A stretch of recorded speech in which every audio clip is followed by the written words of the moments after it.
اعوذ باللہ من الشیطان الرجیم بسم اللہ الرحمن الرحیم الحمد للہ رب العالمین والصلاة والسلام علی اہل بیتہ الطیبین الطاہرین المعصومین اما بعد فقد قال الحکیم فی کتابہ المجید وفرقانہ الحمید بسم اللہ الرحمن الرحیم صراط الذین انعمت علیہم غیر المغضوب علیہم ولا الضالین۔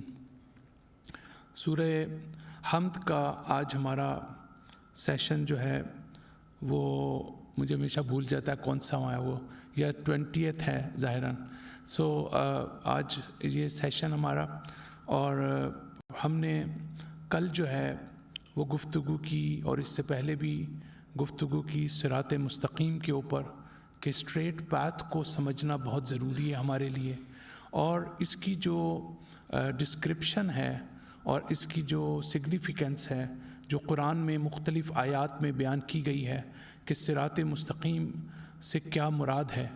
تو ہم نماز میں ہمارے لیے بہت آسان ہے کہنا ہمیں اہدنا الصراط المستقیم، ہمیں جو ہے وہ صراط مستقیم، اور پھر ہمارے ہاں سب یہ کہتے ہیں کہ ہم تو آلریڈی ہیں اس صراط مستقیم پہ، تو ہمیں تو ہم لوگ اتنا ایزی لیتے ہیں اس مسئلے کو کہ جب ہم قرآن کی آیتوں کو پڑھتے ہیں، اور آج جو ہم بڑی امپورٹنٹ بات کر رہے ہیں، تو آپ دیکھیں گے کہ یہ اتنی سادہ چیز نہیں ہے جتنی ہمارے ذہنوں میں ہے عام طور سے۔ تو قرآن ہمیں پریپیئر کرتا ہے اس لیول کی طرف جہاں ہم صراط مستقیم تک پہنچ سکیں۔ تو ہم نے ایک بات کی تھی کہ جب اللہ تعالیٰ کہتا ہے کہ انعمت علیہم، کہ صراط مستقیم کون ہے، کہ صراط الذین، ان کا راستہ ہے، کہ انعمت علیہم، کہ ہم نے جن کو نعمتیں عطا کی ہیں۔ تو ایک چیز تو یہاں پر ہمیں سمجھ آ رہی ہے کہ صراط کا تعلق، صراط مستقیم کا تعلق ان لوگوں سے ہے جن کو اللہ تعالیٰ نے نعمتیں عطا کی ہیں۔ اب یہاں بہت ضروری ہے اس بات کو سمجھنا کہ ان نعمتوں سے کیا مراد ہے، کیونکہ اسی کے اوپر سارا دار و مدار ہے کہ ہم صراط مستقیم کی حقیقت کو سمجھ سکیں۔ کہ دیکھیں قرآن جب کہتا ہے کہ اور غیر المغضوب علیہم ولا الضالین، یہاں پر اب ہمارے ہاں ایک تھوڑا سا غلط ترجمہ ہوتا ہے، جس کو ذرا سمجھیے گا کہ سورہ حمد کو ہم کیسے ترجمہ کرتے ہیں، اور ایکچولی ایسے نہیں کرنا چاہیے۔ ہم کہتے ہیں کہ صراط الذین، یعنی ہمیں صراط مستقیم پر ہدایت کر، کہ الذین، وہ لوگ کہ جن کو تو نے نعمتیں عطا کی، اور ہمیں جو ہے وہ اس طرف ہدایت نہ کر کہ جس پر تیرا غضب نازل ہوا اور جو گمراہ ہیں، یعنی ان کی طرف ہدایت کر کہ جن کو تو نے نعمتیں عطا کی، اور اس طرف ہدایت نہ کر کہ جو مغضوب ہیں اور ضالین ہیں۔ نقطہ سمجھ رہے ہیں آپ نے؟ تو یہ جو ہمارا یہ ٹرانسلیشن ہے، اس میں پرابلم کیا ہے؟ اس میں پرابلم یہ ہے کہ ہم اللہ کو بڑی خطرناک بات کہہ رہے ہیں کہ اللہ تعالیٰ تو ہمیں اس راستے کی طرف ہدایت کر جو نعمتیں جن کو دی ہیں تو نے، لیکن اس کی طرف ہدایت نہ کر جس پر تو نے اپنا غضب نازل کیا ہے، یا جو گمراہ ہو گئے ہیں۔ تو اس کا مطلب ہے ہم خدا کو یہ کہہ رہے ہیں کہ نعوذ باللہ خدا ہمیں اس طرف بھی لے کے جا سکتا ہے۔ خدا تو یہ نہیں کرتا، خدا تو یہ نہیں کہتا کہ میں تمہیں گمراہ کروں گا، خدا نہیں کہتا کہ میں تمہیں غضب کی طرف لے کے جاؤں گا، میں تو تمہیں خیر کی طرف لے کے جاتا ہوں۔ اس کا ترجمہ ایسا ہونا چاہیے کہ جو ہے صراط الذین انعمت علیہم، وہ کہ جن کو تو نے نعمتیں بھیجی، اور جو مغضوب نہیں ہیں تیرے، اور جو تیرے مغضوب نہیں ہیں، اور جو ضالین نہیں ہیں۔ ان دونوں ترجموں میں جو ہے آپ بعد میں اس پہ غور کیجئے گا، ان دونوں ٹرانسلیشنز کے اندر بڑا فرق ہے، اور ہماری اکثر امت مسلمہ جو ہے وہ اسی طرح ذہن میں ترجمہ کرتی ہے کہ خدایا تو اس طرف نہ لے کے جا، مغضوب کی طرف نہیں، ایسا نہیں ہے۔ بہرحال ہم جو اصل بات کر رہے ہیں، یہ تو میں نے ضمن میں ایک بات کی، ہم جو آج اصل بات کر رہے ہیں کہ ہم ان نعمتوں کو سمجھیں، کیونکہ انعمت علیہم کہ جو تو نے نعمتیں عطا کی ہیں، تو کن کو تو نے نعمتیں عطا کی ہیں؟ تو نعمتیں تو ہمیں بھی عطا کی ہیں اللہ تعالیٰ نے، لیکن قرآن کیا کہتا ہے کہ پہلی بات قرآن جو یہاں اشارہ کرتا ہے کہ وَلَهَدَيْنَاهُمْ صِرَاطًا مستقیم، قرآن کی ایک آیت پڑھ رہا ہوں کہ ہم نے ان کو صراط مستقیم کی طرف ہدایت کی۔ اب لیکن دو طرح سے ہم اس کو سمجھنے کی کوشش کر رہے ہیں۔ ایک جہاں پر اللہ تعالیٰ دوسری آیتوں میں اپنی نعمتوں کی بات کرتا ہے، اور جہاں پر اللہ تعالیٰ صراط مستقیم کی بات کرتا ہے۔ جب ہم ان دونوں کو مختلف آیات کے کانٹیکسٹ میں دیکھیں گے تب ہمیں سمجھ آئے گی کہ یہ صراط مستقیم کیا ہے، اور پھر نعمتوں کے ساتھ اس کو جو ہے ہم ملا کے اس کو دیکھیں گے۔ اور پھر کہتے ہیں وَمَن يُطِعِ اللَّهَ وَرَسُولَهُ، کہ جو اللہ اور رسول کی اطاعت کرتے ہیں، فَأُولَئِكَ مَعَ الَّذِينَ، تو وہ کون ہوں گے؟ مَعَ الَّذِينَ، وہ ان کے ساتھ ہوں گے انعم اللہ علیہم، کہ جن کو اللہ نے نعمتیں عطا کی ہیں۔ آپ نے دیکھا کہ صراط مستقیم اور جو اللہ کی اطاعت، جو رسول کی اطاعت، اور وہ ان کے ساتھ ہوں گے کہ جن کو اللہ نے، وہ کون ہیں؟ وہ کہتے ہیں کہ من النبیین والصدیقین والشہداء والصالحین۔ تو اب آپ دیکھیں کہ صالحین ہیں، شہداء ہیں، نبی ہیں، انبیاء ہیں اور صدیقین ہیں، ان کے ساتھ ہوں گے آپ خود یہ نہیں ہو رہے ہیں لیکن یہ ساتھ ہوں گے۔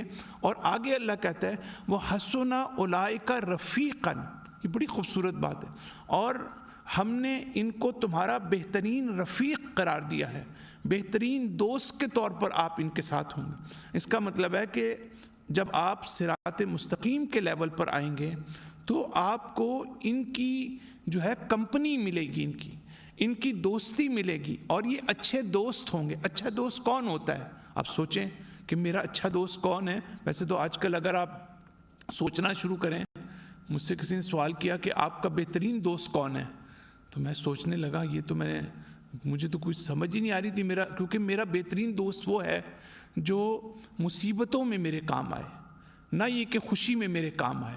خوشی میں تو سب کام آتے ہیں لیکن مصیبتوں میں بہت کم لوگ کام آتے ہیں۔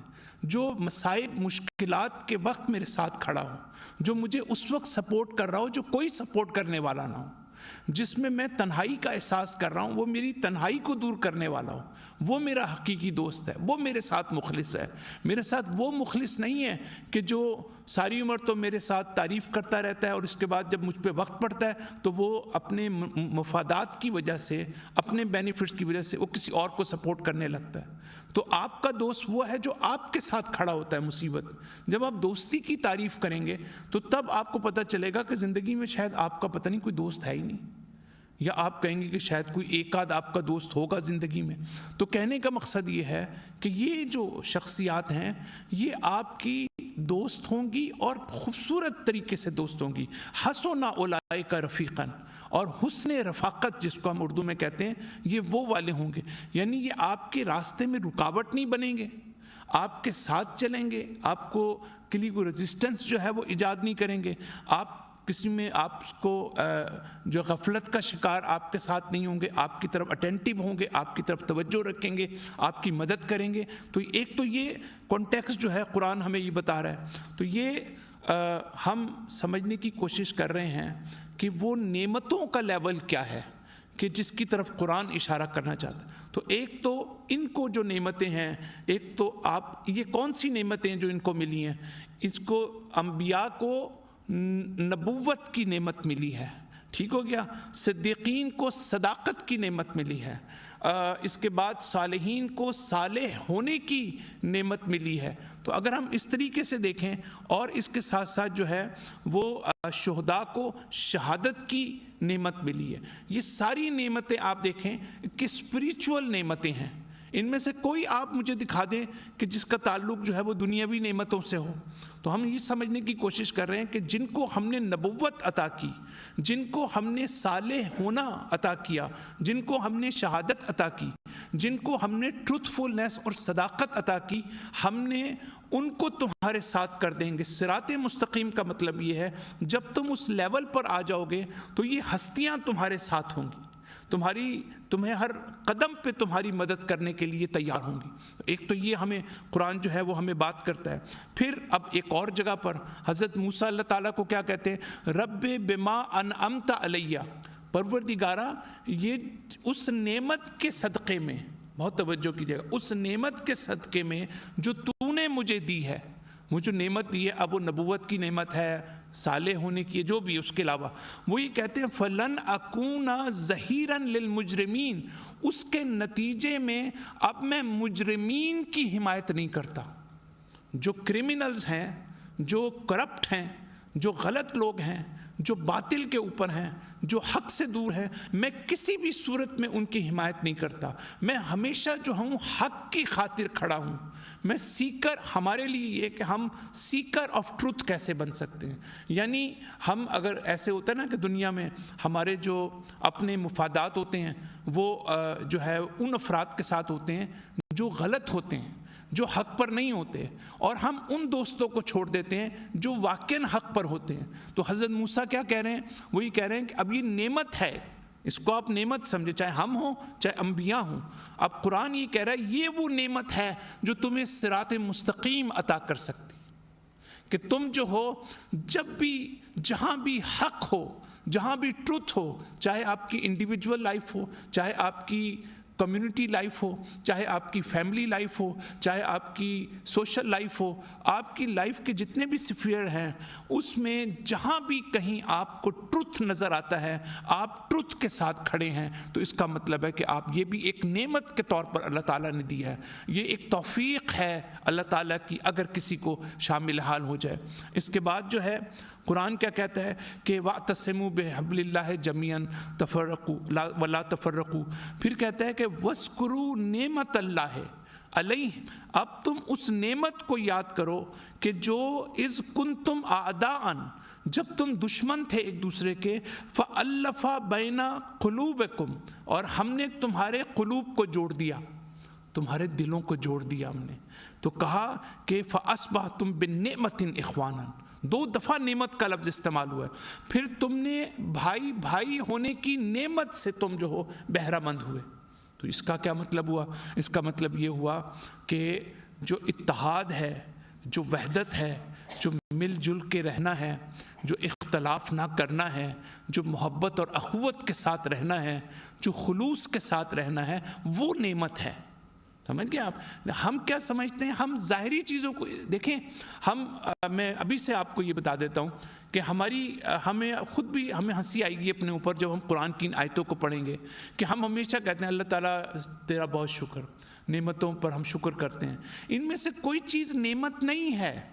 فرض کریں آپ سینٹر میں آتے ہیں، اب سینٹر میں آتے ہیں جی، آپ اس کے بعد جی سینٹر میں آتے ہیں، لیکن اس کی وجہ سے آپ میں مزید سپلٹ آ رہی ہے، پتہ چلا جی کمیونٹیز مختلف گروپوں میں، عرب خود اپنے ساتھ ہیں، فارس کچھ اپنے ساتھ ہے، اردو سپیکنگ کسی کے ساتھ ہے، ٹھیک ہو گیا۔ اس کے بعد جو باہر سے آتا ہے نیا آدمی، مجھے خود نیو یارک میں یا کیلیفورنیا میں مجھے جو ہے ایسے افراد نے مجھے بتایا، انہوں نے کہا ہم الزہرا میں گئے اور ہم اتنا لونلی نیس فیل کر رہے تھے، وہاں اتنی لونلی نیس فیل کر رہے تھے کہ کوئی ایسا لگ رہا تھا کہ ہم اپنے ساتھ کیا کریں، یعنی یہ مجھے لوگوں نے، مومنین نے بتایا، اس نے کہا کہ کوئی ہمیں انٹرٹین کرنے والا نہیں تھا وہاں، اور میں نے ان کو پوری طرح ویریفائی کیا، میں سمجھتا ہوں کہ یہاں پہ کیا ماحول۔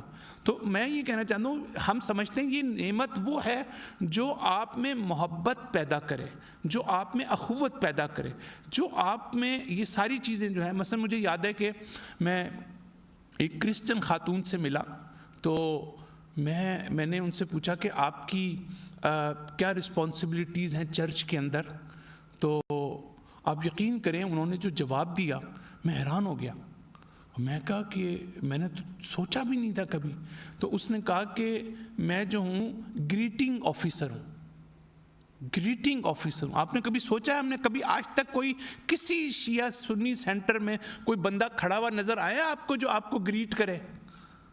آپ تصور نہیں کر سکتے ہیں کہ اس وقت ہم نے کبھی یہ بھی نہیں سوچا کہ ہم دیکھیں ان کمیونٹیز میں کس طریقے سے سروسز دی جا رہی ہیں، اور ہم سمجھتے ہیں سب سے اچھے ہم ہیں، تو آپ دیکھیں کہ ہمارے ہاں مثلا اس طرح کی تو اب ہمیں یہ سمجھنا ہے کہ ہم یہ جو کہتے ہیں پروردگارہ تیرا شکر ہے، میں آپ کو نعمت کی اور جو ہے وہ میں آپ کو بتانا چاہتا ہوں کہ دیکھیں جو زمین پر آپ کو چیزیں ملی ہیں نا، پروردگارہ تیرا شکر، تو نے ہمیں نعمت دی، تو نے ہمیں گاڑی دی، تو نے ہمیں گھر دیا، تو نے ہمیں اتنا اچھا سینٹر دیا، تو نے جو ہے ہمیں کینیڈا میں بھیج دیا، یہ ساری نعمت، یہ کوئی نعمت نہیں ہے، کچھ بھی نعمت نہیں ہے ان میں سے، آپ یقین کریں. یعنی اگر آپ ڈیپر لیول پر دیکھیں قرآن کیا کہتا ہے، وہ یہ کہتا ہے کہ جو چیز آپ کو ایسی ملتی ہے جو جس کو آپ سمجھتے ہیں کہ بڑی آپ کے لیے ایک، جس کو آپ نعمت کہتے ہیں، بلیسنگ ہے، یا وہ کہ جس میں آپ کو، جیسے قرآن کی آیتیں میں اس کے کانٹیکسٹ میں بیان کر رہا ہوں کہ جی اللہ تعالیٰ کہتا ہے جب میں ان کو نوازتا ہوں تو یہ ناب سب کہتے ہیں جی اللہ تعالیٰ کی خاص عنایات ہیں مجھ پہ، مجھے جی بہت کچھ مل گیا، مجھے جی اتنی دولت مل گئی، اتنے ثروت مند ہو گیا، اتنی وہ ہو گیا، تو میں تو اللہ تعالیٰ نے جو ہے وہ مجھ پہ کرم کیا، اللہ تعالیٰ کی مجھ پر خصوصی عنایات ہیں. یہ قرآن کہہ رہا ہے. پھر قرآن کہتا ہے کہ جب ہم ان سے چھین لیتے ہیں تو یہ پھر جو ہے وہ ہمارے خلاف ہو جاتے ہیں، اور پھر جو ہے وہ اس کے بعد وہ شور شرابہ مچانا شروع کر دیتے ہیں، پھر یہ شرک اور کفر کرنا شروع کر دیتے ہیں. تو یہاں پر جو چیز سمجھنے کی ہے کہ نعمت زمین پر چاہے وہ مشکل ہو، نعمت کے مقابلے میں اس کو ہم عربی میں نقمت کہتے ہیں، یعنی انفارچونیٹ ہونا، یعنی میزریبل ہونا. یہ جو میزریبل ہونا ہے یا وہ ہونا ہے، نعمت اور نقمت کا تعلق جو زمین پر آپ کے پاس چیزیں ہیں، مثلا آپ پہ بیماری آ جاتی ہے، آپ پہ کوئی مصیبت آ جاتی ہے، آپ کے پاس غربت اور فقر آ جاتا ہے، یا آپ کے پاس بڑی دولت آ جاتی ہے، ان دونوں میں سے کچھ بھی نعمت نہیں ہے. یہ دونوں وسیلہ ہیں کہ آپ ان کے سلسلے میں ریئیکٹ کیسے کرتے. جو آپ ریئیکٹ کر رہے ہیں، جو آپ اس سے آپ the way you are using these blessings, اس وقت آپ اس کو یا نعمت بناتے ہیں یا اپنے لیے بدبختی بناتے ہیں. یعنی ہو سکتا ہے ظاہر میں آپ کے پاس آپ اس کو کہہ رہے ہوں جی نعمت ہے، لیکن یہ نعمت نہیں ہے. نعمت یہ کہ آپ اس سے استفادہ کیسے کر رہے ہیں. نعمت یہ نہیں ہے کہ آپ کے پاس بڑی دولت ہے، آپ کے پاس پیسہ ہے. نعمت یہ ہے کہ آپ اس کو استفادہ کیسے کر رہے ہیں. آپ کو نعمت یہ جو فرض کریں یا مثلا یہ نہیں ہے کہ بدبختی ہے یا انفارچونیٹ ہوں میں یا میزریبل ہوں چونکہ میں بڑا غریب ہوں، یہ بھی نہیں ہے، بلکہ اس کو آپ خود نعمت بنا سکتے ہیں. اس کو کیسے نعمت بنا سکتے ہیں یہ الگ بحث ہے، میں اس پہ نہیں بات کر رہا. تو پہلے تو ہمیں یہ سمجھنا چاہیے جو چیز گراؤنڈ پہ ہمیں نظر آتی ہیں، جس پر ہم اللہ کا شکر کرتے ہیں کہ نعمتیں نہیں ہیں اللہ کے نزدیک. نعمت وہ ہے کہ جو آپ اس کو اپنے لیے بناتے ہیں. کیسے اس کو نعمت بناتے ہیں؟ اور وہ اسی وقت بناتے ہیں جب اس کو اس کے اپنے راستے میں استعمال کریں، اس کو صحیح راستے میں استعمال کریں. ہر چیز کی ایک پوٹینشل ہے، یاد رکھیے گا. یہ سینٹر ہے، میں نے ایک اشارہ کیا کہ اس میں ہم نے دیکھنا ہے کہ جو اچھی چیزیں وہ تو ہیں، لیکن اس میں جو بری چیزیں ہیں اس کو بھی تو ہم نے دیکھنا ہے. تو اس کا مطلب ہے کہ وہ بری چیزیں یہ کہ ہم کسی کو گریٹ ہی نہیں کرتے ہیں، جو مرضی آ جائے جو مرضی چلا جائے اس کی مرضی ہے. تو اس کا مطلب یہ ہے کہ یہ ہم نے اس لحاظ سے یہ ہمارے لیے نعمت نہیں ہے، یہ ہمارے لیے بدبختی ہے. نقطہ سمجھ رہے ہیں؟ یہ امپورٹنٹ ہے بات. تو یہ چیز اس کو ہم جب تک سمجھیں گے نہیں، قرآن کا جو فلسفہ نعمت ہے اس کے تحت جو چیز ہے وہ اچھی چیز ہے، وہ نعمت ہے، ہم اس سے استفادہ کر رہے ہیں. میں نے ایک دفعہ اپنے شاید جمعے کے خطبے میں نے کہا تھا کہ آپ یہ دعائے وحدت پڑھتے ہیں، آپ ساری عمر دعائے وحدت پڑھتے رہیں، اس سے کوئی فرق نہیں پڑے گا. اس لیے کہ جب آپ کے دلوں میں کینہ ہے، جب آپ کے دلوں میں دشمنی ہے، جب آپ دیکھیں آپ اللہ تعالیٰ نے نا ہر چیز کے راستے رکھے ہوئے، ہم غلط راستہ اختیار کرتے ہیں. یہ دعائیں ہماری مدد کرتی ہیں، اس سے کوئی غرض نہیں ہے، لیکن ہم یہ سمجھتے ہیں کہ ہم زیارت پہ چلے جائیں گے اور واپس آ جائیں گے تو ہم ساری چیزیں ہماری فکس ہو جائیں گی. یعنی واپس آتے ہیں تو ہم ورسٹ ہو کے آتے ہیں. یہ میں بتانا چاہ رہا ہوں، اچھے ہو کے نہیں آتے، کیونکہ پھر ہم یہ سمجھتے ہیں جو پرابلمس تھیں وہ دور ہو گئیں. یہ اس سے بری خطرناک چیز ہے. پہلے ہم یہ سمجھتے تھے کہ ہمارے اندر پرابلم ہے تو ہم جا رہے ہیں، حج پہ جا رہے ہیں، زیارت پہ جا رہے ہیں، امام حسین سے دعا کریں گے، اب تو ہم دعا کر کے آ گئے، اب تو ہم ٹھیک ہو گئے. یہ اس سے زیادہ خطرناک چیز ہے. اللہ تعالیٰ نے اس کائنات کا نظام بنایا ہے. اگر آپ if you have serious moral issues, ethical issues, spiritual issues, if you have serious deficiencies in your morality, there is a way to address this one. ایسا نہیں ہے کہ یہ جادوگری اللہ نے رکھی ہوئی ہے کہ جی آپ مسجد میں چلے گئے، نماز پڑھ لی، آپ نے زیارتوں پہ چلے گئے، واپس آ گئے تو کل تک آپ اپنے بیوی بچوں کے ساتھ جو ہے وہ بد تہذیبی کرتے تھے، آج آپ ٹھیک ہو گئے، فکس ہو گئے. ایسا نہیں ہوتا. You have to sit and you have to think and you have to purify yourself. It is very important. تو ہر چیز کا ایک راستہ بنایا ہے، اس راستے کو سمجھنے کی ضرورت ہے. بہرحال اب حضرت موسیٰ علیہ السلام میں واپس آتا ہوں. حضرت موسیٰ کیا کہتے ہیں؟ فَلَنْ أَكُونُ ظَهِيرًا لِلْمُجْرِمِينَ. میں مجرمین کا ساتھ نہیں دیتا. پھر یہ کہ جو وحدت اور دوستی ہے یہ بھی نعمت ہے، یہ بھی ٹھیک ہو گیا. اب یہاں پر جو اشارہ کیا کیا جا رہا ہے، بڑی امپورٹنٹ بات، وہ یہ ہے کہ ہم سفر ہونا، میں بہت امپورٹنٹ بات کرنا چاہ رہا ہوں، ہم سفر ہونا، یعنی ان کے صراط مستقیم کا مطلب ہے کہ ان کی جو اسپریچول جرنی ہے اس میں شریک ہونا، یعنی you have to step into their spiritual journey. یعنی یہ کہ ابھی تک ہمارا جو رابطہ ہے، انبیاء سے ہمارا رابطہ، قرآن سے ہمارا رابطہ، اہل بیت سے ہمارا رابطہ کیا ہے؟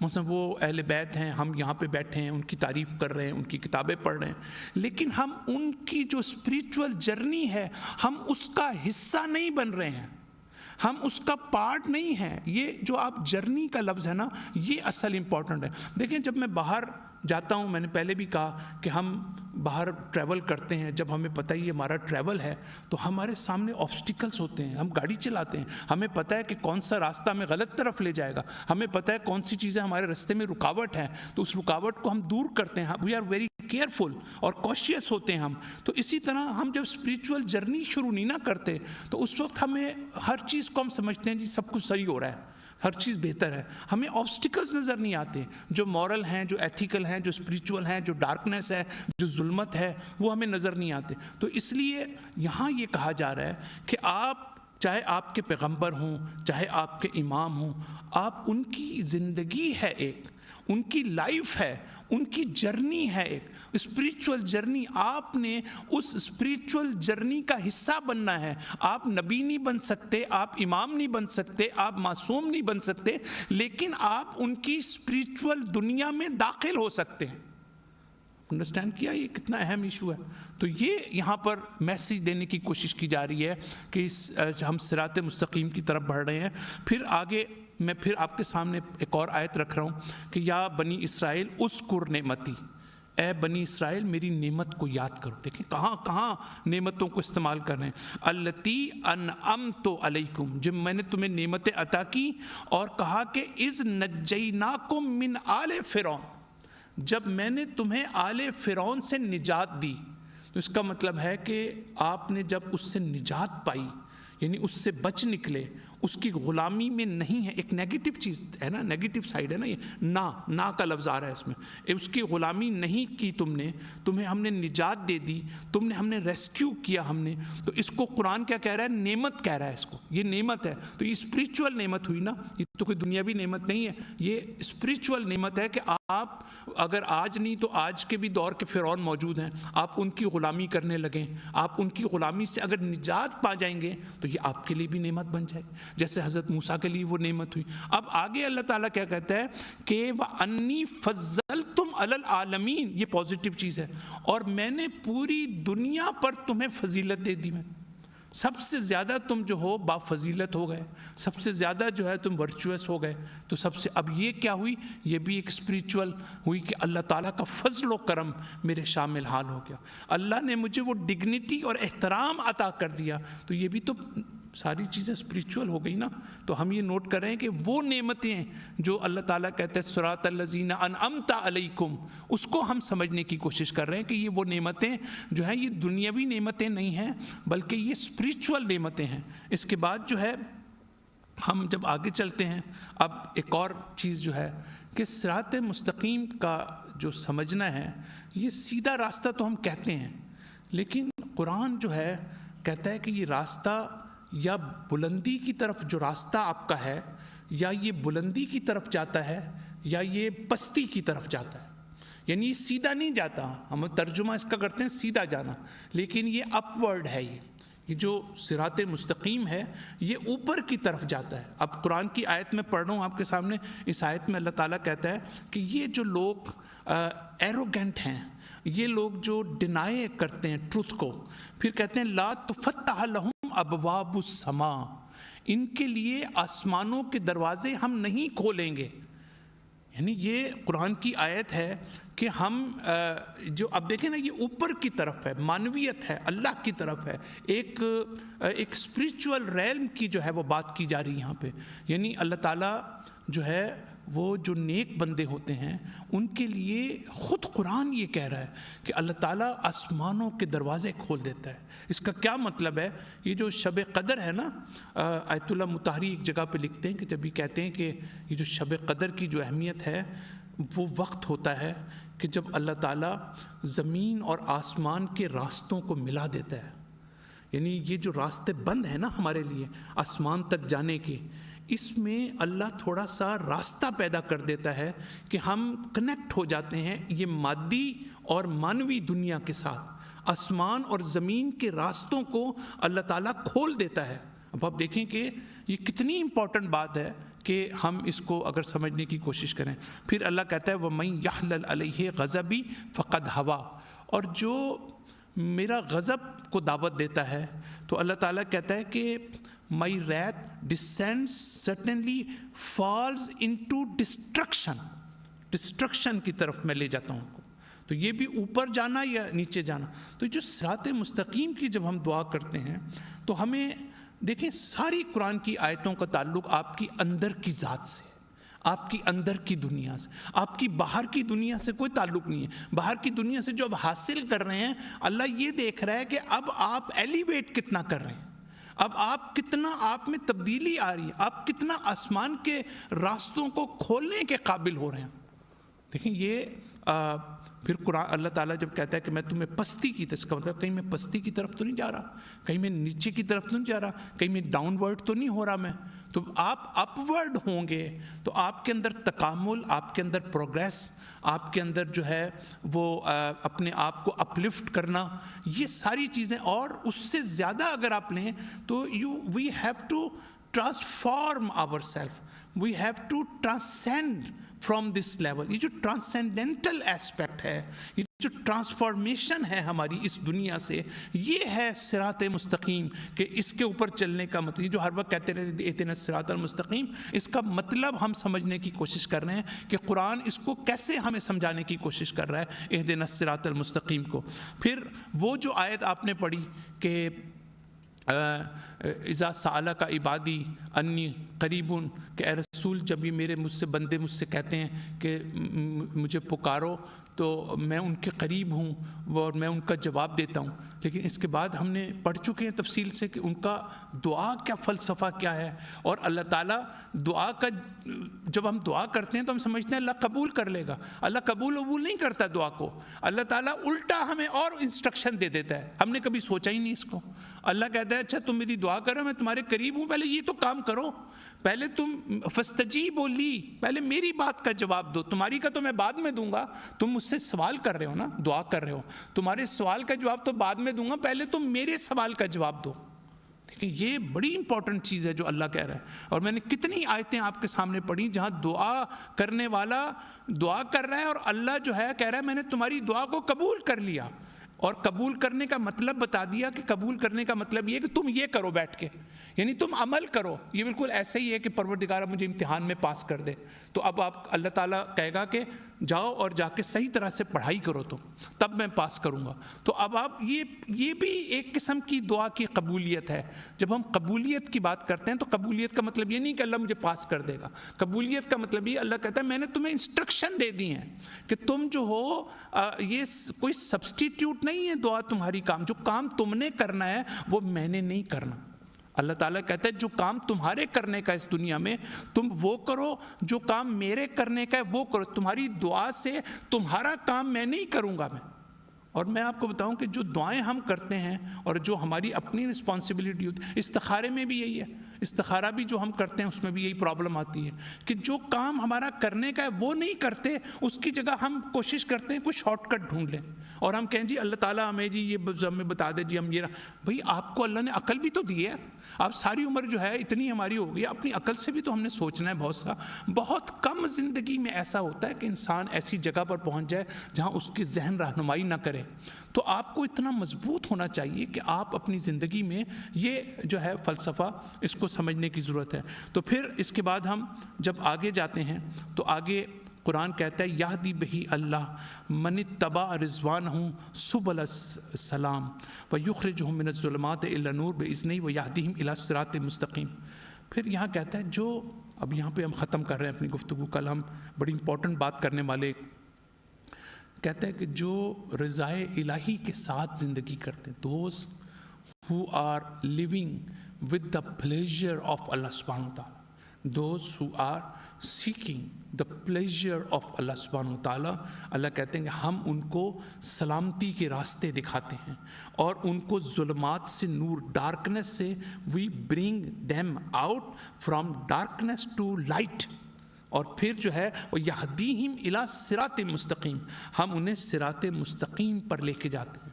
یہ جو رضائے الہی ہے نا، یہ بڑا امپورٹنٹ ہے. جب اس کا مطلب یہ ہے کہ میں کمپلیننگ ایٹیٹیوڈ میرا نہ ہو، مجھ پہ اگر کوئی بھی مصیبت آ جائے تو میں اللہ کے اس نظام پر شک نہ کروں.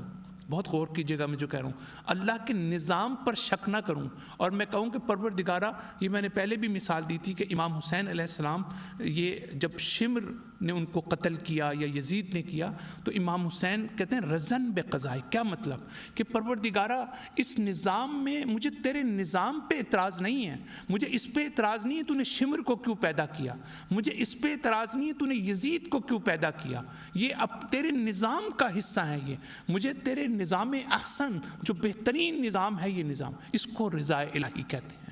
رضا الہی کے ساتھ زندگی گزارنے کا مطلب ہے آپ زندگی کے کسی بھی موڑ کے اوپر اللہ تعالیٰ سے شکایت نہ کریں، بلکہ ہر لمحے، ہر مرحلے پر آپ جو ہے آپ صرف اللہ تعالیٰ کے ساتھ جو آپ کی خوشی ہے، جو اس کا پلیجر ہے، جو اس کی رضا ہے اور اس کا جو نظام ہے اس کائنات میں، اس نظام کو سمجھنے کی کوشش. امام سجاد علیہ السلام فرماتے ہیں کہ ہماری ذمہ داری یہ ہے کہ ہم اس کی وسیلہ جو کی بات کرتے ہیں، ہم اس کی حکمت کو سمجھنے کی کوشش کریں، اس کے سسٹم کو سمجھنے کی کوشش کریں، اس کی ٹریڈیشن کو سمجھنے کی کوشش کریں، اس کی سنت کو سمجھنے کی کوشش کریں کہ وہ اس کائنات میں کیسے جو ہے وہ ایکٹ کرتا ہے اللہ تعالیٰ، اور اس کائنات میں کیا نظام ہے کہ جس کے ساتھ ہم نے زندگی گزارنی ہے.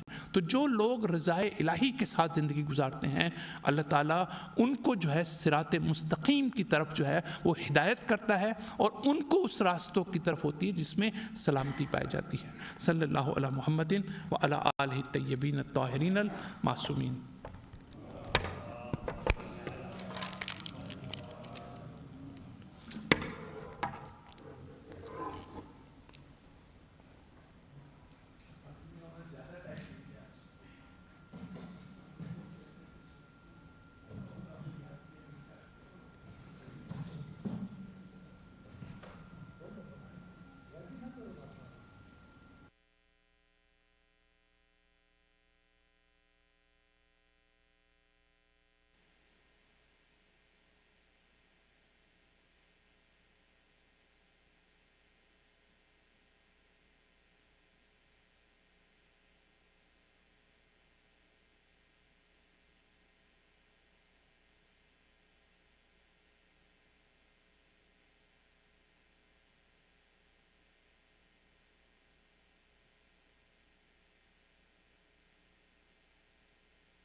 بر محمد و آل محمد صلوات.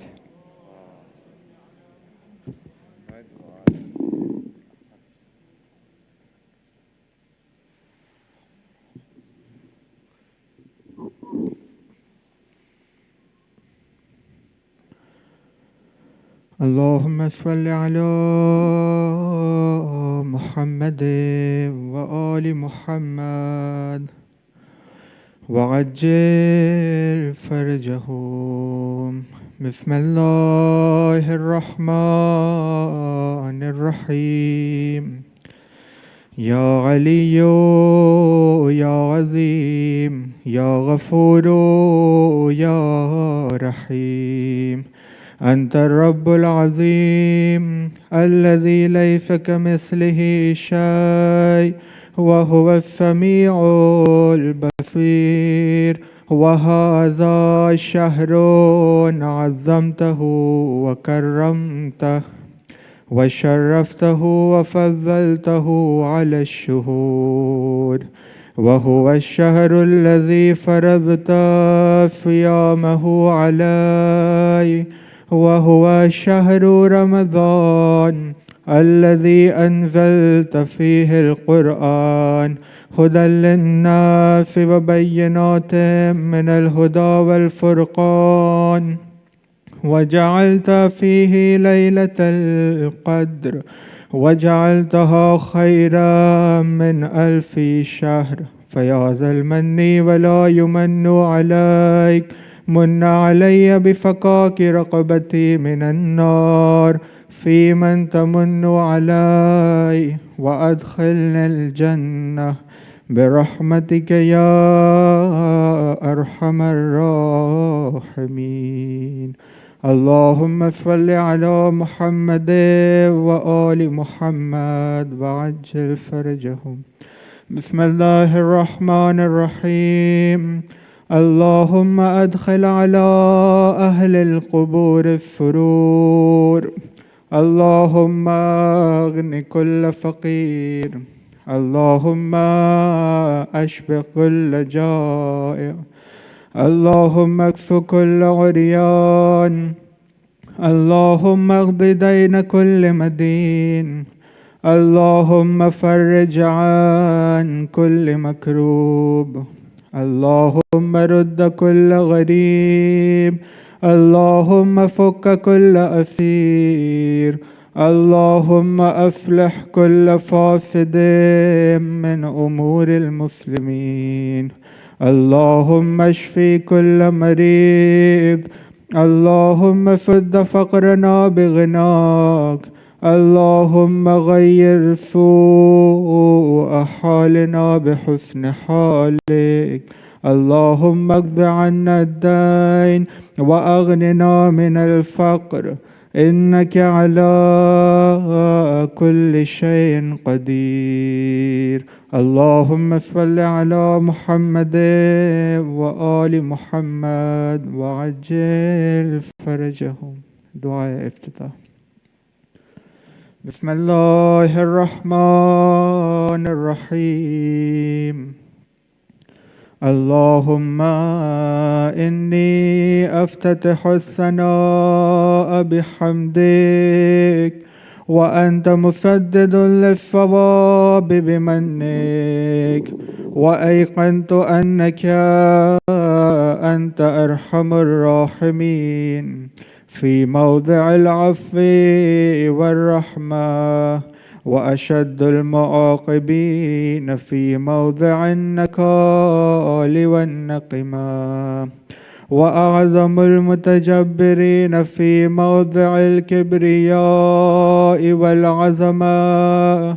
اللهم أذنت لي في دعائك ومسألتك، فاسمع يا سميع مدحتي، وأجب يا رحيم دعوتي، وأقل يا غفور عسرتي. فكم يا إلهي من كربة قد فرجتها، وهموم قد كشفتها، وعسرة قد أقلتها، ورحمة قد نشرتها، وحلقة بلاء قد فككتها.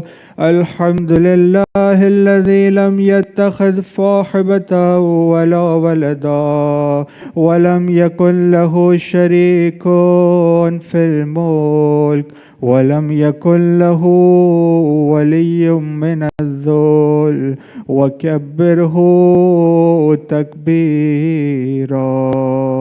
الله أكبر. الحمد لله بجميع محامده كلها، على جميع نعمه كلها.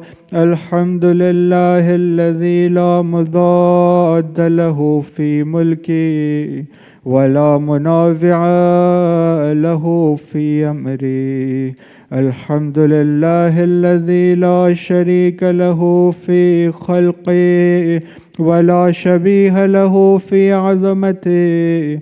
الحمد لله الفاشي في الخلق أمره وحمده، الظاهر بالكرم مجده، الباسط بالجود يداي الذي لا تنقص خزائنه ولا تزيده كثرة العطاء إلا جودا وكرما إنه هو العزيز الوهاب. اللهم إني أسألك قليلا من كثير مع حاجة بي إليه عظيما وغناك عنه قديم وهو عندي كثير وهو عليك سهل يسير.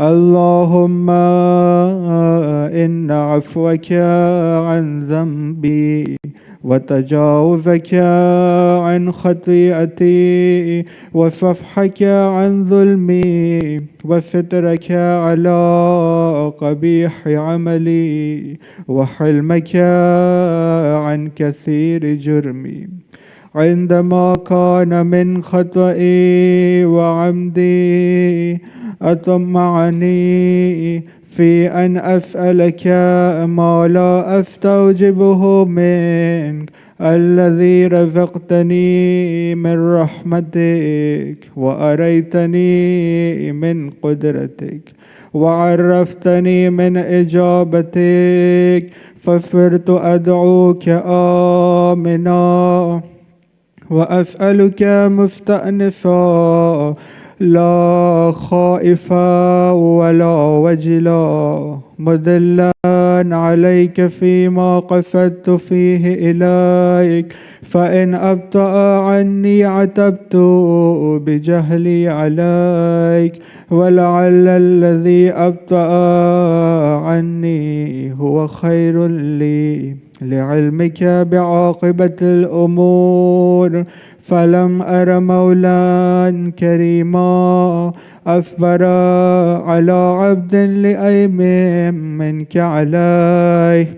يا رب إنك تدعوني فأولي عنك وتتحبب إلي فأتبغض إليك وتتودد إلي فلا أقبل منك كأن لي التطول عليك فلم يمنعك ذلك من الرحمة لي والإحسان إلي والتفضل علي بجودك وكرمك فارحم عبدك الجاهل وجد عليه بفضل إحسانك إنك جواد كريم.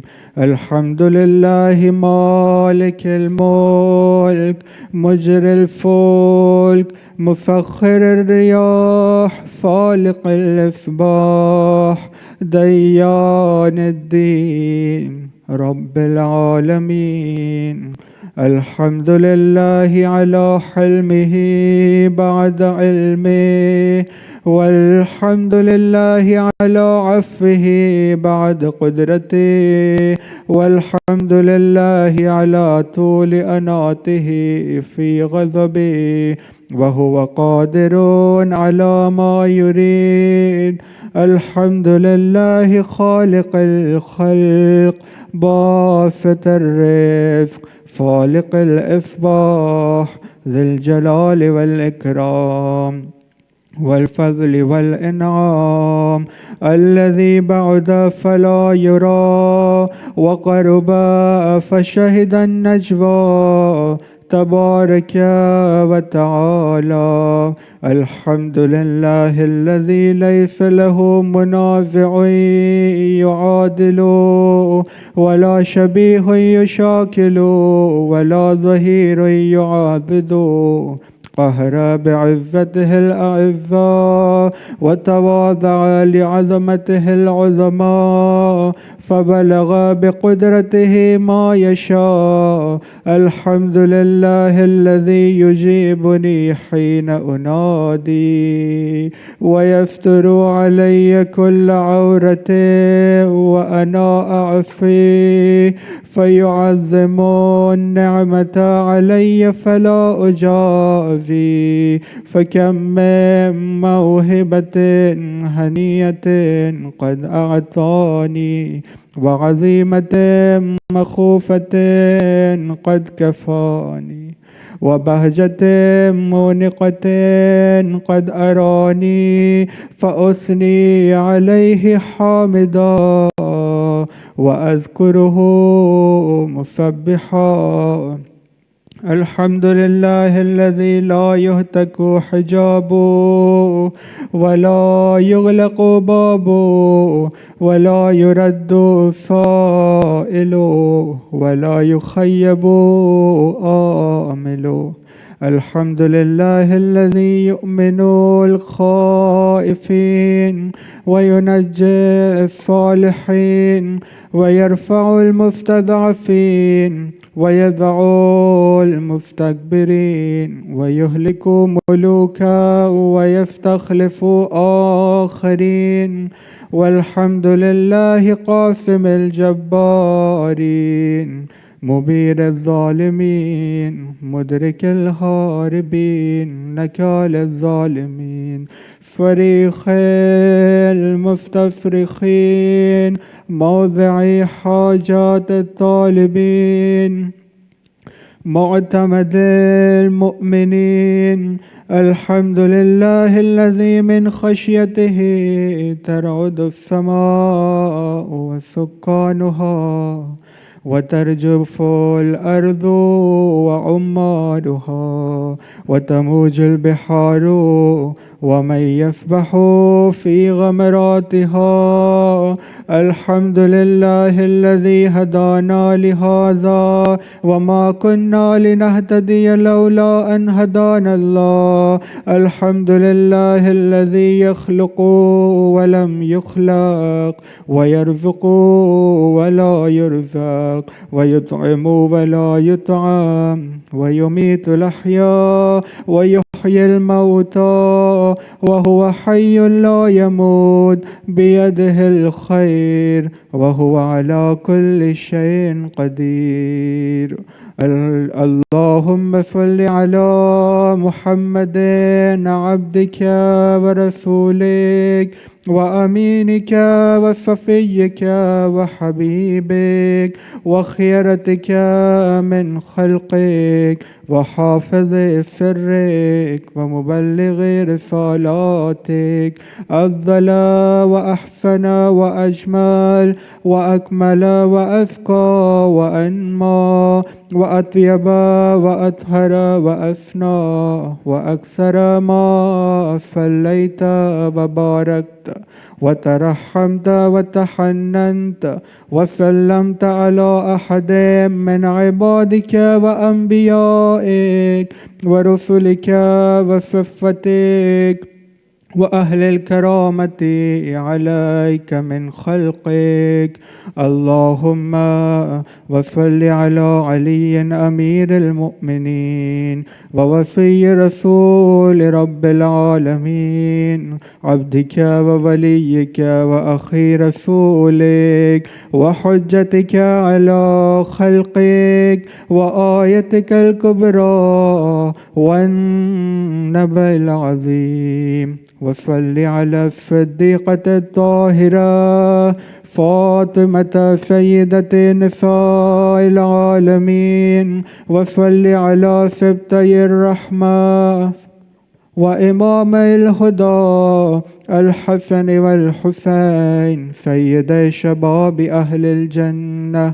وصل على أئمة المسلمين علي بن الحسين ومحمد بن علي وجعفر بن محمد وموسى بن جعفر وعلي بن موسى ومحمد بن علي وعلي بن محمد والحسن بن علي والخلف الهادي المهدي حججك على عبادك وأمنائك في بلادك صلاة كثيرة دائمة.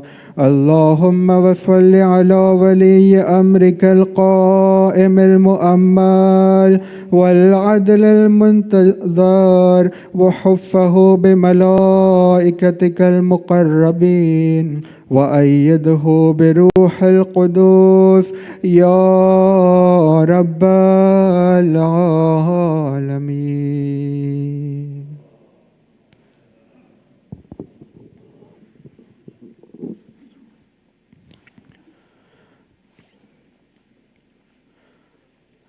اللهم اجعله الداعي إلى كتابك والقائم بدينك استخلفه في الأرض كما استخلفت الذين من قبلي.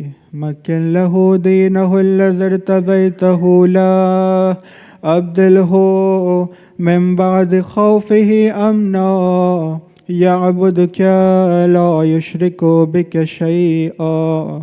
اللهم أعزه وأعزز به وانصره وانتصر به وانصره نصرا عزيزا وافتح له فتحا يسيرا واجعل له من لدنك سلطانا نصيرا.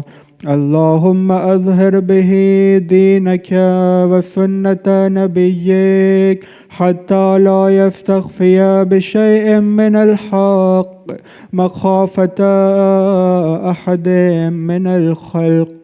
اللهم إنا نرغب إليك في دولة كريمة تعز بها الإسلام وأهله وتذل بها النفاق وأهله وتجعلنا فيها من الدعاة إلى طاعتك والقادة إلى سبيلك وترزقنا بها كرامة الدنيا والآخرة. اللهم ما عرفتنا من الحق فحملنا وما قصرنا عنه فبلغنا.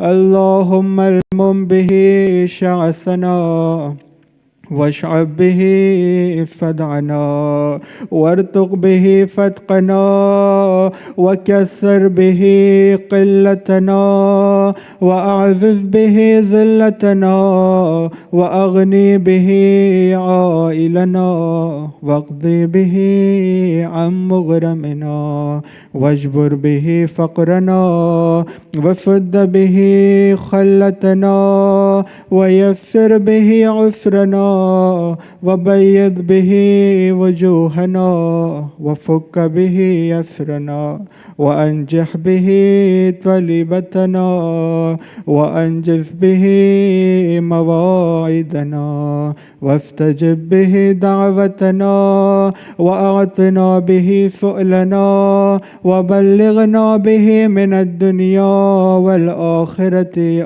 آمالنا وأعطنا به فوق رغبتنا يا خير المسؤولين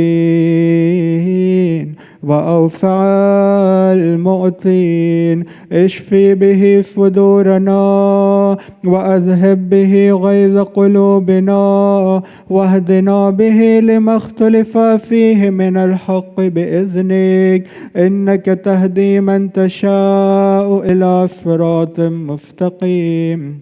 وانصرنا به على عدوك وعدونا إله الحق آمين. اللهم إنا نشكو إليك فقد نبينا صلواتك عليه وآله وغيبة ولينا وكثرة عدونا وقلة عددنا وشدة الفتن بنا وتظاهر الزمان علينا، فصل على محمد وآله وأعنا على ذلك بفتح منك تؤجله وبضر تكشفه ونفر تعزه وسلطان حق تظهره ورحمة منك تجللناها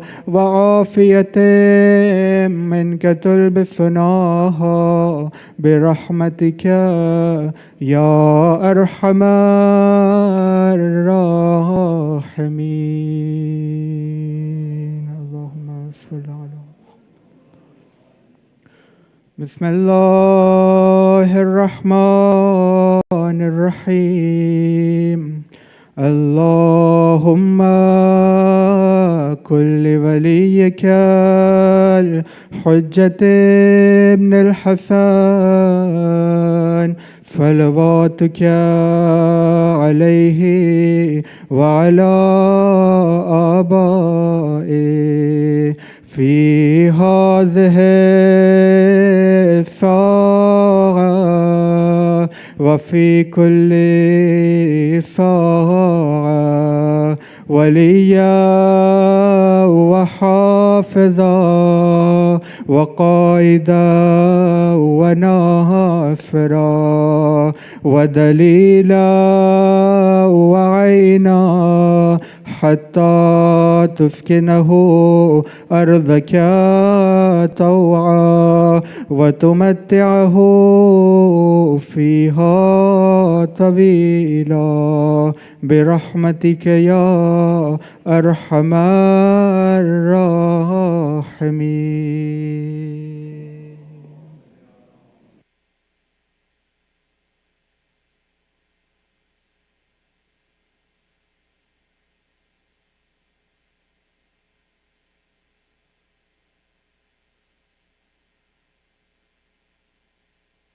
Brothers and sisters, if I can ask Hossein to recite 3 Lada Salah to welcome Syed Hossein Qazwini. Allah. And please come forward, brothers.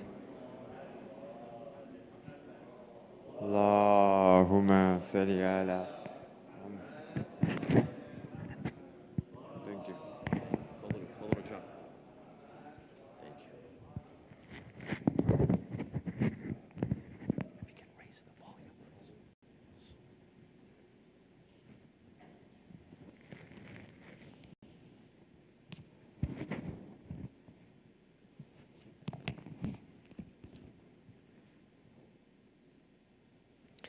أعوذ بالله من الشيطان الرجيم. بسم الله الرحمن الرحيم. الحمد لله رب العالمين بارئ الخلائق أجمعين باعث الأنبياء والمرسلين، ثم الصلاة والسلام على خير خلقه العبد المؤيد والرسول المسدد حبيب إله العالمين أبي القاسم المصطفى محمد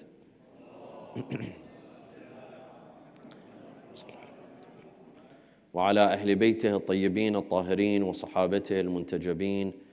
قال الله تعالى في كتابه الكريم: هو الذي بعث في الأميين رسولا منهم يتلو عليهم آياته ويزكيهم ويعلمهم الكتاب والحكمة وإن كانوا من قبل لفي ضلال مبين. صدق الله العلي العظيم.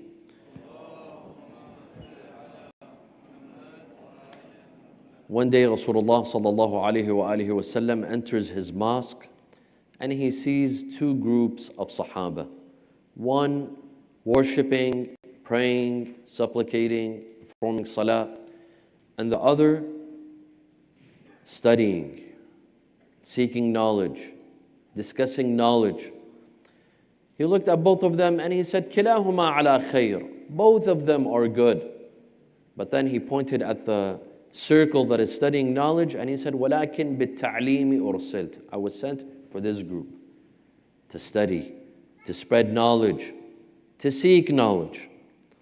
Rasulullah sallallahu alaihi wasallam emphasized on seeking knowledge throughout the entire time that he was a prophet and he was a messenger. In fact, his job was to teach.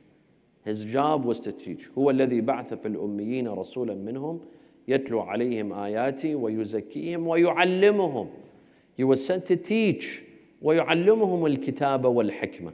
He was sent them to teach them the book and wisdom. And to teach wisdom. Rasulullah would emphasize on seeking knowledge. And he would say that this is an obligation upon every Muslim man and woman. طلب العلم فريضة على كل مسلم ومسلمة.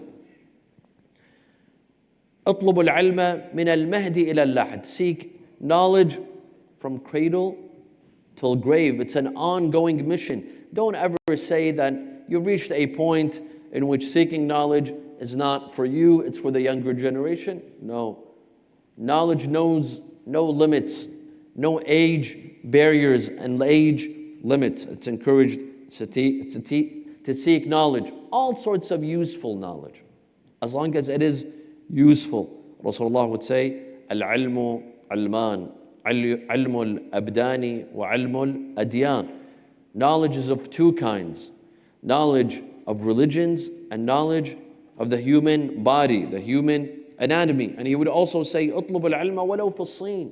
Seek knowledge even if it's in China. What was in China at the time? There was paganism. There was no religious knowledge, but there was worldly knowledge. There was science. There was mathematics. Even these sciences, it is encouraged to seek them and equip ourselves with these sciences. وصلى على محمد وآل محمد.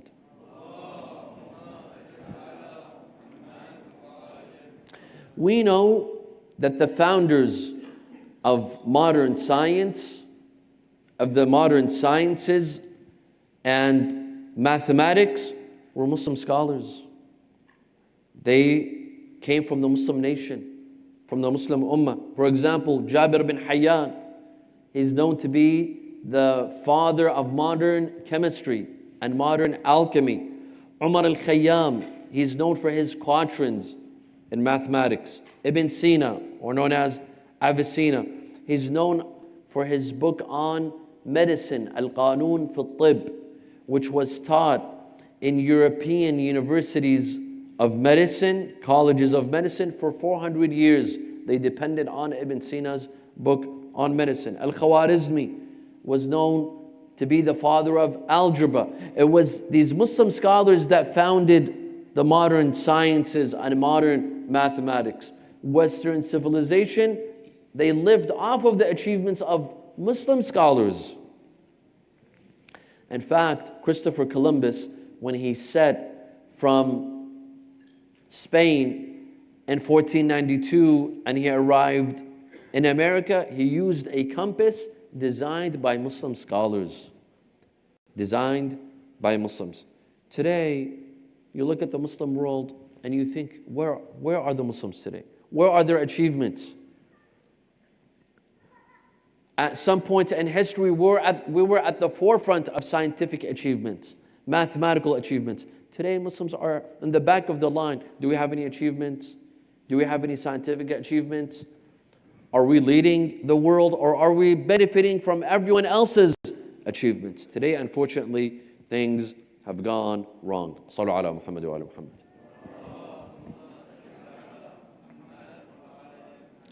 Education, as much as it is important, and Islam puts a significance on education, education in itself is not enough. Education has to come up with, associated with upbringing, at-tarbiyah. Hence, in Arabic countries, for example, in Iraq and the Gulf, the Ministry of Education is called Wazarat al-Tarbiyati wa-Ta'lim, or Wazarat al-Tarbiyah. It is not enough just to have education and upbringing. Of course, for them, it's just a slogan because we never saw anything of upbringing. Education in itself is not enough, but to raise a generation, to upbring a generation, to culture our children, teach them culture. That is something very important. To teach them manners and etiquette, teaching them science, math, and history, and their native language is not enough, but to culture them, to teach them etiquettes and manners, tolerance, for people of all denominations, all religions, schools of thought, different ethnic backgrounds, different nationalities, patience, respect for all, obeying the law, and that there is no one above the law, respect for elders, respect for parents, how to be good citizens, and how to be tolerant of other views and other opinions. This needs to be taught in school. Not just to study math and science, but to learn these principles and these values. They have to be instilled in our children when they're young, in schools. Many schools, they offer ta'aleem. They offer education, but do they offer tarbiyah? But do they offer upbringing? How to raise, how to culture a child, to teach them culture? Unfortunately, this is not provided in many schools. طيب. We also know that children, when they're young, they have a need to play. This is a need instilled in them. It's not just a desire, it's a need. And hence, we have several ahadith, and I gave a talk about this in Toronto in the first half of Ramadan, the Islamic theory on parenting. We have narrations that say, دَعْهُ يَلْعَبُ سَبْعًا وَعَلِّمْهُ سَبْعًا وَاصْحَبْهُ سَبْعًا. Let him play for 7 years. Let him or her, both boy or, whether it's a boy or a girl, let him play for 7 years. And then teach them for 7 years. And then keep them company for 7 years. Meaning, take them wherever you go.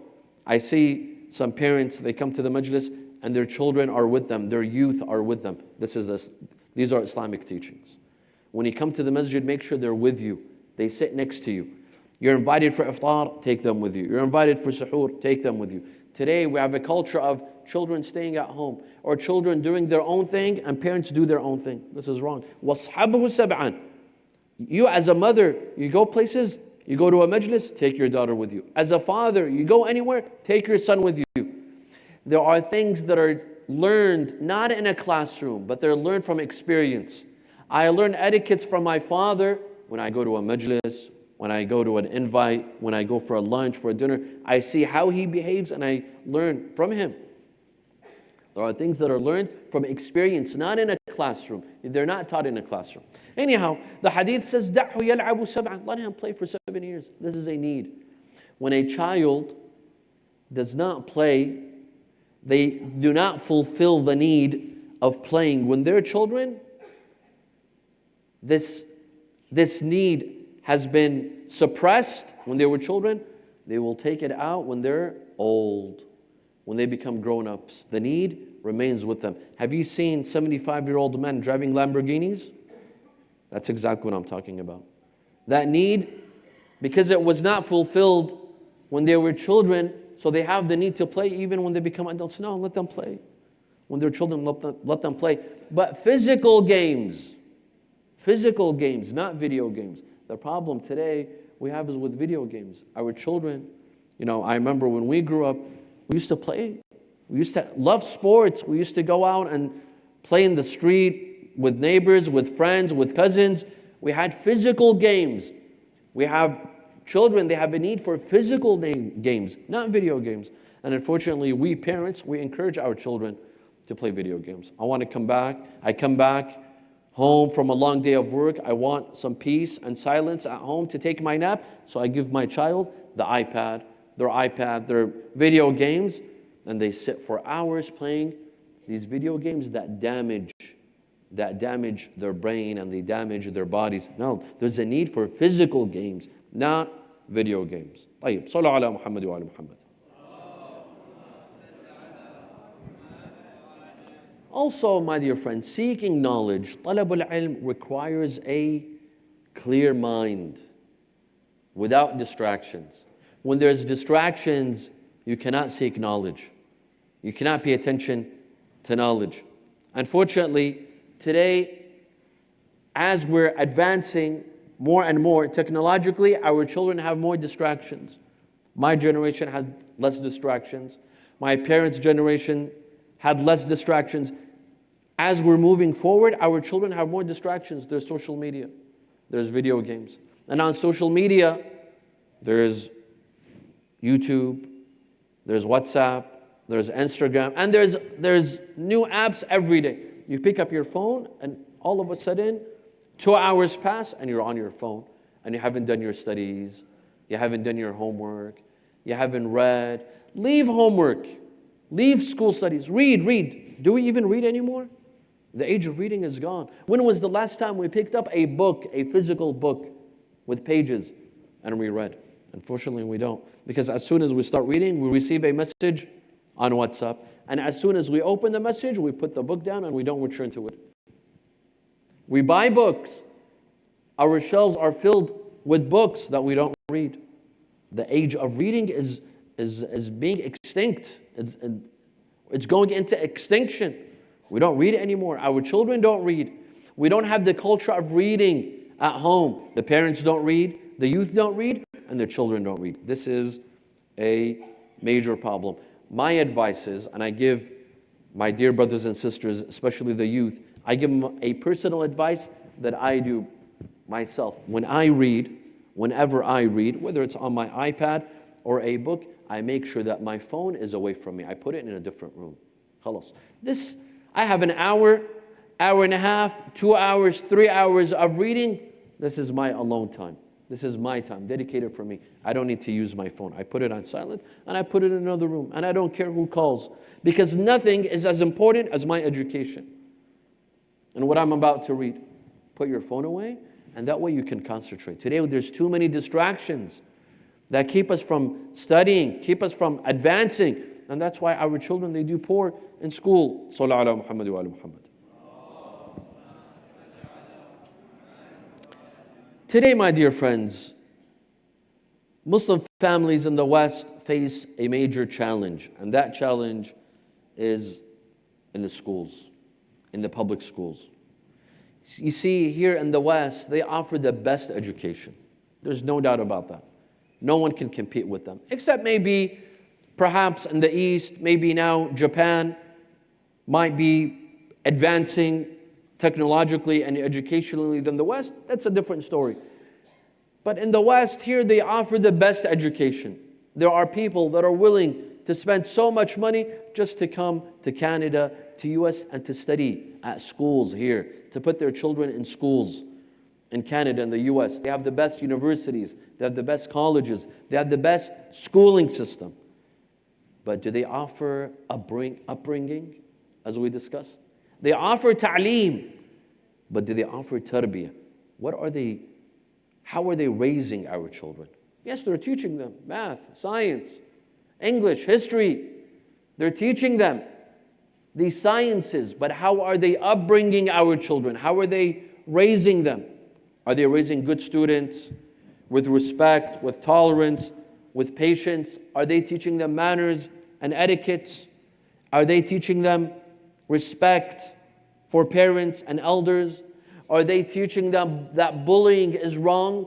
Now, one of the number one problems in schools in the West is bullying. They bully other children. Children bully other children for the way they look, the way they speak, if they have an accent, if they dress a bit different. They bully them. Are they teaching them in school that bullying is wrong? Tolerance for all religions and all races and all ethnicities. What is right and what is wrong?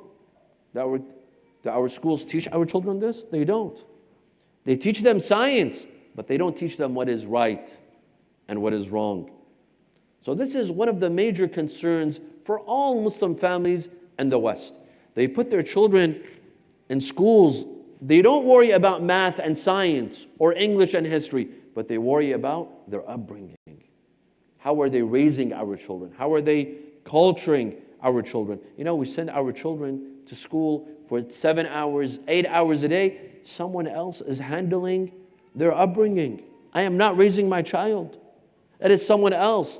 Other teachers, foreign teachers, that I have no clue anything about their background, about their religion. They are teaching my children. They are upbringing my children. They are raising our children. What values and principles are they instilling in our children? Hence, there's a real fear for our children. And there are some families that opt to move to the Middle East. To move to the Middle East. A couple of days ago, here in Vancouver, I gave a lecture on whether Muslim families should start moving to the Middle East. And I presented two views, and I gave in my take, and I was against the idea of moving. One of my friends, he heard the lecture, and he said, Syed, I disagree with you. I moved, alhamdulillah, to the Middle East, and I've safeguarded my children. I've moved to an Islamic country, and I've secured my children at Arabic Islamic schools here, and I feel comfortable. Good for you. Not everyone can do this. Not everyone can do this. So what are some of the problems and what are some of the solutions? وَصَلَّ عَلَى مُحَمَّدٍ وَعَلَى مُحَمَّدٍ.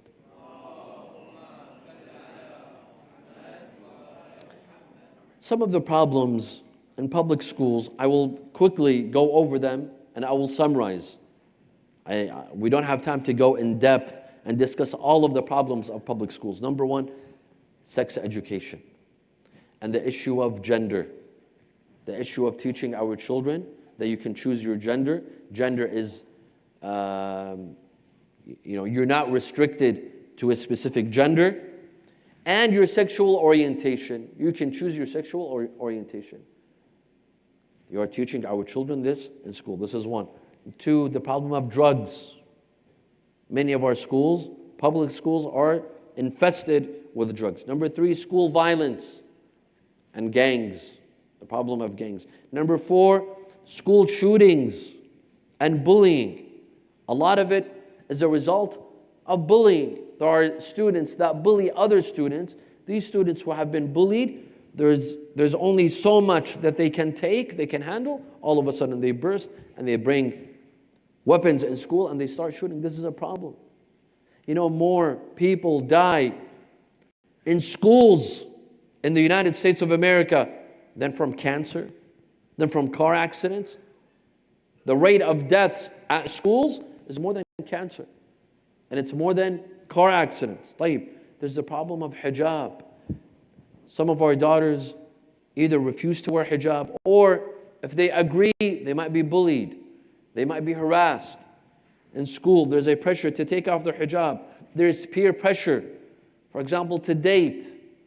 If you don't date, you're seen as someone weird, or maybe has inclinations for the other gender. Why don't you wish to date? There's the problem of forgetting your native language. And there's so many other problems. Here, I've seen several community leaders in the US, in Europe, in Canada, that are opting for homeschooling. They are encouraging our communities to go for homeschooling, to teach our children at home instead of sending them to school. And by the way, all of our imams were homeschooled. Our imams did not go to school. They didn't go to school. They learned at home. We read about Sayyidah Zainab salamullahi alayha, alimatun غير معلمة. Sayyidah Zainab was a learned scholar, but where? At which university? At which seminary? At which school? Elementary or middle or high school? She learned from her father and her mother at home. Imam Zain al-Abidin alayhi salam learned from his father and his grandfather at home. They were homeschooled. And hence, when in the palace of Yazid, he wanted to take to the minbar and Yazid forbid him, some of the ones around Yazid, they told him, he's a young man, let him speak. What can he possibly say that sets you in danger? He said, no, إن هذا من قوم من أهل بيت زقوا العلم زقا. He comes from a family that have sucked knowledge ever since they were children. Ever since they were children, they were homeschooled. Imam al-Kadhim alayhi salam. Imam al-Kadhim was a child in the house of Imam al-Sadiq. Abu Hanifa comes to visit Imam al-Sadiq. He sees Imam al-Kadhim. Imam al-Kadhim was a child, a 7-year-old child. He wanted to embarrass him, so he asks Abu Hanifa, asks Imam al-Kadhim, a 5 or 6-year-old child, several questions. The Imam was able to answer better than Abu Hanifa himself. Thus, our Imams, they were all homeschooled. They did not go to universities. They did not go to colleges. They did not study outside of the house. So we have some community leaders that are calling for homeschooling. And to be fair, we have to see the pros and the cons. And then we are able to judge, is homeschooling an option or is it not an option? Number one, you can avoid sex education at homeschooling. This is your option. It is your choice. By studying at home, you don't teach your children about gender, choosing their gender or choosing their sexual orientation. All of that is put aside. You can get rid of all of that. Number two, there's no more drugs, or it becomes less likely that your child will go towards drugs. Number three, there's no fear of school violence. There's no fear of school violence. Number four, no fear of peer pressure. The issue of dating, having to date, there's a pressure to date. None of that is there. Number five, there's no exposure to profanity. In public schools, profanity is passed out as if it's free. There's so much profanity. There's no more exposure to profanity in homeschooling. Number six, there's no more wasting of time. When you're in a classroom and you're learning together, perhaps you learned the material and your classmates have not learned, so you have to wait. There's a lot of waiting. While at homeschooling, there's no wasting time. You can learn faster. If you picked up the material, you could move on to the second subject, third subject, fourth subject. You do not have to wait for other students, classmates to catch up with you. Number seven. Sallu ala Muhammad wa ala Muhammad. Number seven, students can move faster with subjects that they are more comfortable with. Number eight, in homeschooling, you can concentrate on your child if they have special needs. While in public schools, they don't concentrate on children with special needs, especially, for example, kids with ADD, with attention deficit disorder. They get the same attention as everyone else, but with homeschooling, you can concentrate on your child and their needs. There's flexibility, number nine, with school hours, depending on your schedule. There's more hands-on information. You can spend time with your child, and you can be flexible with the hours. You could study in the morning, and then in the afternoon, and then at night, or all at night, or all in the afternoon. It's something very flexible. Number 10, there's no more bullying. There's less stress. Number 11, homeschooling builds a bond between the parent and the child. It builds a bond. And this is important for those who do not have a special bond with their children. It builds a bond. Number 12, there's no homework because it's homeschooling. It's all done at home. There's no homework. Number 13, it's been proven that homeschoolers do better on standardized tests.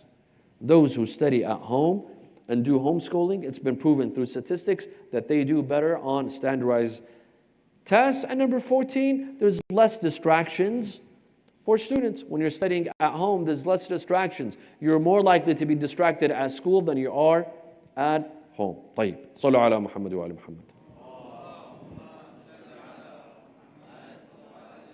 Now, with all good things, there's disadvantages as well. And the same way that we mentioned the pros, we have to mention the cons. The same way we discussed the advantages, we have to discuss the disadvantages. Number one, this puts more of a responsibility on parents. Now, as a parent, in addition to your chores at home, in addition to your responsibilities at home, now you have to teach. You become teacher and administrator. You must comply with homeschool requirements, and you must work with other parents. So this puts more of a burden, more of a responsibility on the shoulders of parents. Number two, one parent has to stay home and the other parent works. This is difficult for parents, for families who have two incomes. The father works and the mother works. With homeschooling, one of them has to stay at home and cannot work. So you have to sacrifice one of the salaries, either the salary of the father or the salary of the mother. And this is difficult, especially for those that live in expensive cities like Vancouver, Canada, and you need both salaries, both incomes, this might pose a challenge. Number 3, your lifestyle might change. For example, less time for chores. You must do everything on the weekends. If you're already busy, you'll become more busy. And you might not have time to do any chores during the weekdays. You'll leave everything for the weekends. Number 4, one of the problems of homeschooling is that there's no sports. There's no school activities. So it's a bit more boring. Number 5, parents must ensure that the child has friends outside of home. Because when you don't go to school, your children won't have friends from school. So you have to ensure that they do have friends from outside of the house. Number 6, it might pose a challenge going to college later on. If you're used to studying at home, and if you're not used to mixing and mingling with other students, going to college and university in the future might pose a challenge. Number 7, there are less resources. Obviously, in public schools, they have more resources when it comes to technology, books, online platforms. Doing homeschooling, there's less resources available. Number 8, there's no award ceremonies. There's no competition. In schools, there's competition. There's award ceremonies. I remember growing up, there was the spelling bee. There was the debate team. Doing homeschooling, you don't have that leisure. So you have to do away with these benefits. There's a myth that says homeschoolers tend to be antisocial. This is simply not true. Read statistics, read reports, you'll find that this is absolutely not true. Homeschoolers are just like all other students that study at school. They could be active, they could be socially active. Just because they do school at home, it doesn't make them anti-social. On the contrary, studying at home, there's no fear of being bullied. There's no more bullying. There's no more peer pressure. So you have to think of the advantages as well. If this works for you, good. If it doesn't, you have other options. Other options include staying in public schools, but having Islamic weekend school, as you do in many of your mosques and Islamic centers. 2, you can have Islamic after-school programs. I've seen in some cities, they have an after-school program for an hour, for 2 hours, for 3 hours, it's an after-school program. The other option is to have a full-time Islamic school. And here in Vancouver, you are blessed. You have at least 1 or 2 full-time Islamic schools here at Az-Zahraa. You have a full-time Islamic school. This is a blessing. A lot of communities would love to have a full-time Islamic school, would love to enroll their children in a full-time Islamic school. Here, you have that benefit. This is a great benefit. Or you can move to the Middle East, and that is also an option. But how practical is that? To pack your bags and leave, sell your house and go to the Middle East and start a new life. Is this practical? Is this easy? In conclusion, وَصَلَّى عَلَى مُحَمَّدٍ وَآلِ مُحَمَّدٍ.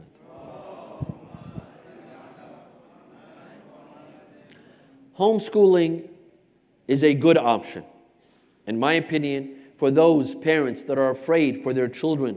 They're afraid of all of the dangers that we mentioned.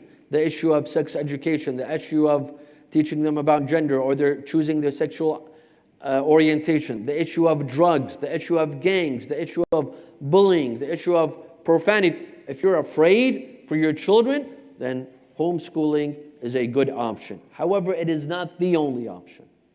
Know that it is not the only option. You have to, as parents, I would study all of your options carefully. Don't rush. Study with your children. Seek their opinion as well. Don't enforce it upon them. Ask your children, are you willing to be homeschooled? Are you willing to have your studies at home, or do you prefer going to school? Don't enforce it upon them. Don't do anything by force. Ask them. Discuss.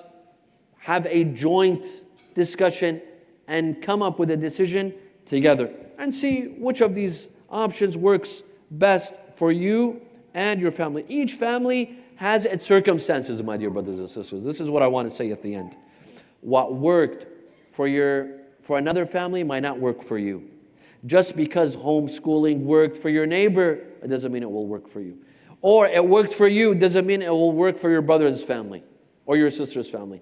Each family is different. We all have our own circumstances, our own issues. You know, some families, they need 2 salaries. Another family is sufficient with 1 salary. So it's different. It's different from family to family. Choose what works best for you, not what worked best for your neighbor or for your friend or for your cousin. I ask Allah Azza wa Jalla in the end to protect our children from all of the dangers at school, at home, outside of school. I ask Allah subhanahu wa ta'ala to protect them from shaitan. Bismillah ar-Rahman ar-Rahim. اللهم إني أسألك أن تجعل فيما تقضي وتقدر من الأمر المحتوم في الأمر الحكيم من القضاء الذي لا يرد ولا يبدل أن تكتبني من حجاج بيتك الحرام المبرور حجهم المشكور سعيهم المغفور ذنوبهم المكفر عنهم سيئاتهم ولأرواح المؤمنين والمؤمنات. الفاتحة مع الصلوات.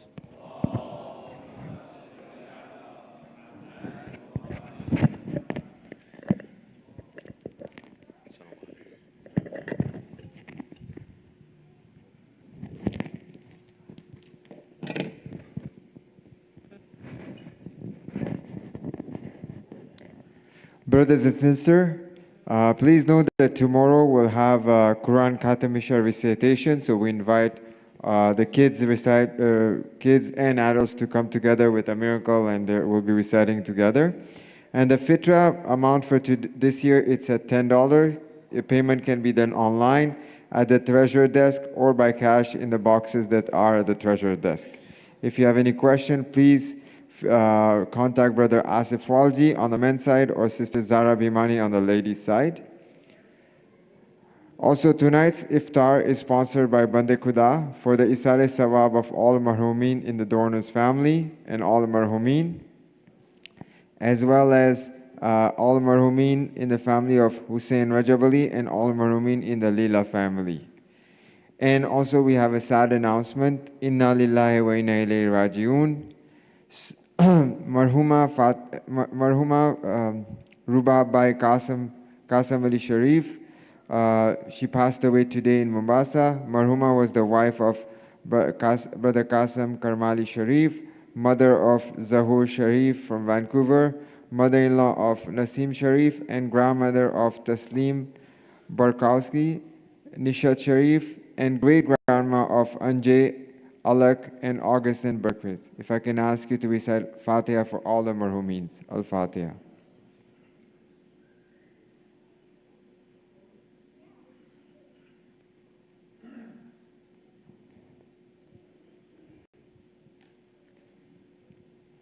We will now have a quick video on the Canadian Aid and Relief Foundation that was founded on the belief of that quality education and healthy community are essential part in the process of building a democratic nation, paired with essential relief services to orphan, widowed, underserved, and other impoverished people. CARF is a sister organization of Development and Relief Foundation, USA, and it was founded in 2004 after the fall of the regime in Iraq. Recently, it serves 7,000 orphans and widows and have 4 schools for orphan and state-of-art hospital in Karbala called Imam Al-Hujjah Hospital. CARF also supports undergraduate orphan students to finish their education with free interest loan and partnered with Lady Fatima Trust in UK to establish a workshop for widows to generate income called MOM. The Canadian Aid and Relief Foundation is a charitable non-profit organization classified as a public tax-exempt charity status in Canada. If I can ask the AV team to show the video, please. Thank you.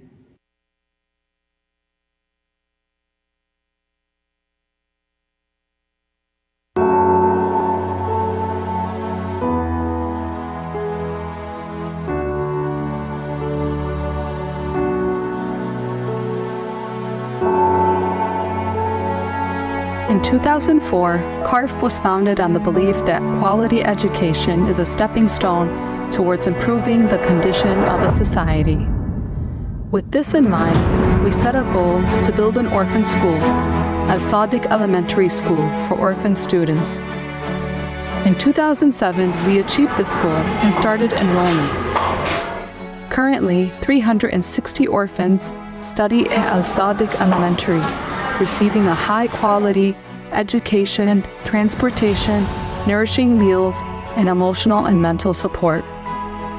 During the last 17 years, 5,988 orphan students have graduated from Al-Sadiq School. In 2007, CARF broke ground on a massive expansion to its mission in order to provide another stepping stone for a thriving society. Quality healthcare with a fully equipped and specialized hospital. With widespread donor support, CARF began to lay the organizational and structural framework to build the Imam Al-Hujjah Hospital in Karbala. It took an entire decade to complete this huge project. Hospital doors opened to the public in 2017. To date, nearly 50,000 patients have been served at the Al-Hujjah Hospital free of charge. 33,000 have been treated at reduced fees, and altogether, 200,000 patients have been cared for during the last 6 years. In assessing the needs of the region, CARF observed that years of wars and the aftermath left countless young orphans, many of them under 5 years old. In a 2016 fundraising dinner in Dearborn, Michigan, CARF promised to build a preschool for orphans to get them started with the foundational skills and experience to thrive. Later in 2016, Al-Sadiq Preschool was opened with warm and kind caretakers to welcome the youngest and most hopeful leaders of the future. Every society is built on and dependent on its mothers. The biggest impact for change starts with educating a young girl. With that in mind, in 2013, CARF promised to build an academy for girls who might not otherwise have the opportunity to further their education. In 2014, CARF opened the Al-Salihat Academy High School for girls in order to create long-lasting impacts not only for the students, but for the entire society. Currently, 280 students are enrolled at the school, and over 320 students have graduated so far,